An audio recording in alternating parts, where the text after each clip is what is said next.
कासगंज चंदन गुप्ता हत्याकांड में NIA court का फैसला, 28 दोषी करार। 7 साल बाद चंदन गुप्ता के परिवार को मिला न्याय, दोषियों को हो सकती है आजीवन कारावास। मुस्लिम बाहुल क्षेत्र में निकाली जा रही तिरंगा यात्रा के दौरान हुआ था कत्ल, हत्याकांड देश में रहा था चर्चित। 26 जनवरी 2018 उत्तर प्रदेश के कासगंज जिले में हुए चर्चित चंदन गुप्ता हत्याकांड को कौन भूलेगा।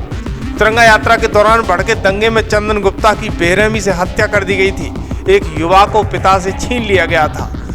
आइए बताते हैं सिलसिलेवार तरीके से।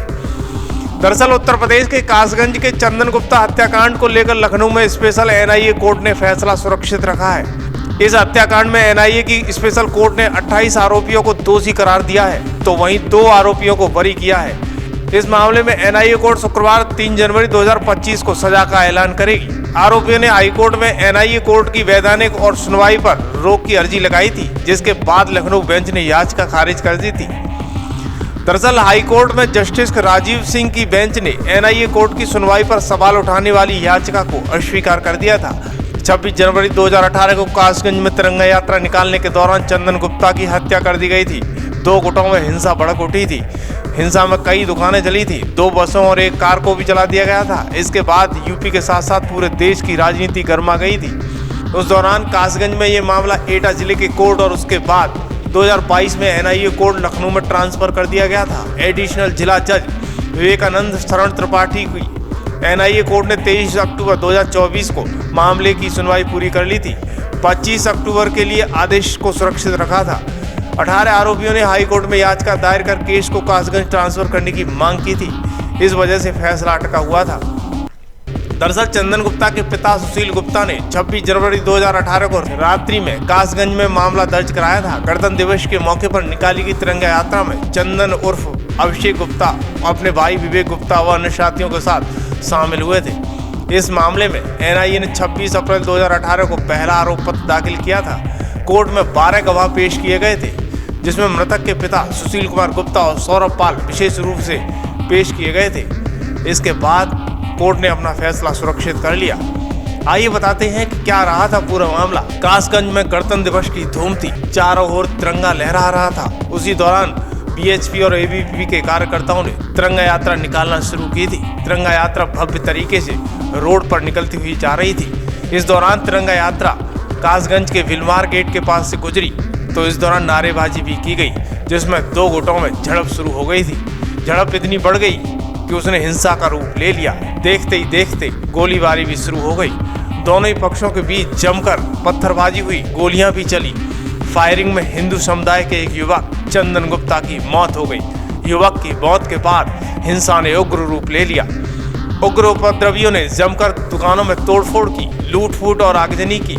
इलाके में भारी पुलिस फोर्स और सुरक्षा बल तैनात करना पड़ा था और कर्फ्यू भी लगा दिया गया था। मामला इतना बढ़ता देख पीएसी और आरएएफ की कई कंपनियां तैनात कर दी गई थी। कासगंज छावनी में तब्दील हो गया था, क्योंकि एक युवा की मौत हो गई थी।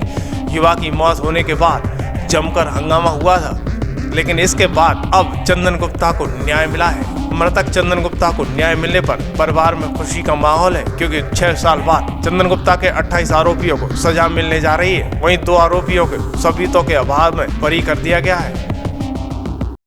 हत्याकांड में एनआईए कोर्ट ने लखनऊ में फैसला सुनाया है, जिसमें 30 लोगों को मुलजिम थे, जिसमें 28 लोगों को सजा हुई है। उसके बाद आपको किस तरह का महसूस होता है इसमें? बहुत अच्छा हुआ है। न्यायपालिका से हमें यही उम्मीद थी कि हमको बताएं न्याय मिलेगा और सत्य की जीत हुई है। इससे हमारी आत्मा को भी संतुष्टि मिली है। चंदन की आत्मा भी आज जहाँ कहीं भी होगी वो भी बताएं संतुष्ट होगा। उसका कसूर सिर्फ यही तो था कि वो भारत माता की जय, वंदे मातरम का जय घोष लगाते हुए 26 जनवरी पर उत्साह मना रहे थे और कुछ लोगों ने उसको बताएं उसके गोली मार दी, जिससे उसकी हत्या हो। आज एनआईए ने फैसला सुनाया है और जो सजा जो है कल बोलेगी, इसको लेके क्या आप चाहेंगे कोर्ट से? आप कोर्ट से यही चाहेंगे इन दोषियों को सख्त से सख्त सजा मिले, यहाँ तक वो इनको फांसी हो, ताकि ये दूसरे लोग भी ये बताएं, कुछ सबक सीख सकें कि हमारे भारत में रह करके कुछ लोग हमारे भारतीय तिरंगे से चिढ़ जाते हैं, भारत माता की जय बोलने पर बताएं नाराज हो जाते हैं, वंदे मातरम बोलने पर नाराज हो जाते हैं। उनको कुछ ना कुछ संदेश बढ़िया जाएगा। एक आरोपी की मौत हो चुकी है और एक को निर्दोष साबित किया कोर्ट ने, क्या चाहिए? अब इसमें मैं कुछ नहीं कह सकता, न्यायालय ने क्यों किसको बरी किया है, किस वजह से किया है, इस बारे में मैं ज़्यादा तो नहीं जानता। लेकिन जो बरी हुआ है उसको, उसका भी दोष था कहीं ना कहीं, क्यों हुआ है ये इस बारे में मैं कुछ नहीं कह सकता। इस लंबे अंतराल में आपने लखनऊ, दिल्ली और कासगंज जनपद में भी बहुत संघर्ष किया, किस तरह का निर्णय आप देख रहे हैं? निर्णय अच्छा आया है, देर से जरूर आया है, लेकिन वो निर्णय बहुत अच्छा आया है। एक तरफ आप अपने बच्चे की नौकरी के लिए भी प्रयत्न थे जो सरकार ने नहीं दी, क्या? वो सरकार का पहलू था, हमने तो नौकरी नहीं मांगी थी, वही सरकार ने ही कहा था कि हम एक नौकरी देंगे, चंदन चौक बनाएंगे, लेकिन वो भी अधूरा पड़ा है। आज भी चंदन चौक, चंदन की मूर्ति अनावरण के लिए तरस रही है। अब ये तो सरकार जाने, सरकार क्या करती है ये। तो लगता है कहीं ना कहीं सरकार का रवैया ढीला है। अब थोड़ा ढीला तो नहीं कहूँगा, क्यों नहीं करा है ये इस बारे में मैं कुछ नहीं कह पाऊंगा। मैं तो ये चाहता हूँ कि उसका शौक भी बने, जो वायदे किए वो वायदे पूरे किए जाए।